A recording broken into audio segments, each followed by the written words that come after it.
భద్రాచలం వద్ద గోదావరి ఉధృతి అంతకంతకు పెరుగుతోంది. సాయంత్రం 4 గంటలకు ప్రవాహం 48 అడుగులు దాటడంతో రెండో ప్రమాద హెచ్చరికను జారీ చేశారు. ఉదయం 10 గంటలకు 43 అడుగులకు చేరుకోగా మొదటి ప్రమాద హెచ్చరిక జారీ చేసింది. ప్రస్తుతం ఎగువ నుంచి 11.44 లక్షల క్యూసెక్ల ప్రవాహం వస్తోంది.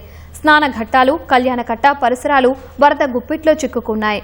భద్రాచలంలో బ్యాక్ వాటర్ ఎత్తిపోసేందుకు కరకట్ట వద్ద ఏర్పాటు చేసిన మోటార్లు పనిచేయటం లేదు. దీంతో రామాలయం ఎదురుగా ఉన్న అన్నదాన సత్రం చుట్టూ వరద చుట్టుముట్టింది. వరద మరింత పెరిగే అవకాశం ఉందని అధికారులు అంచనా వేస్తున్నారు.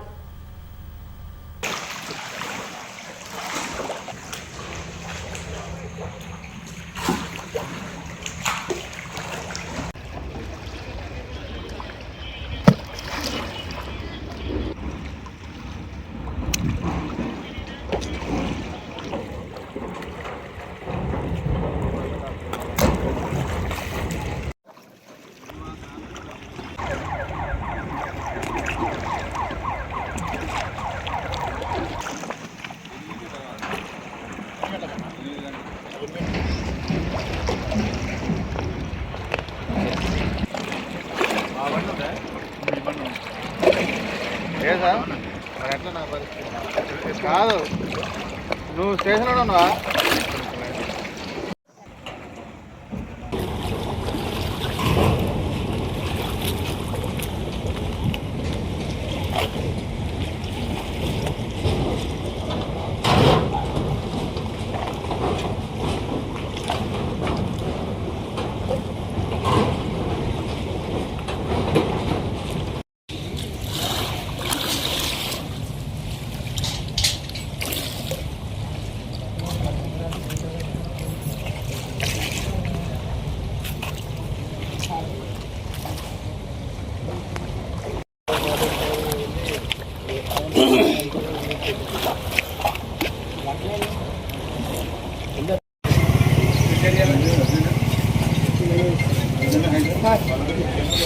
సార్ జలమట్టి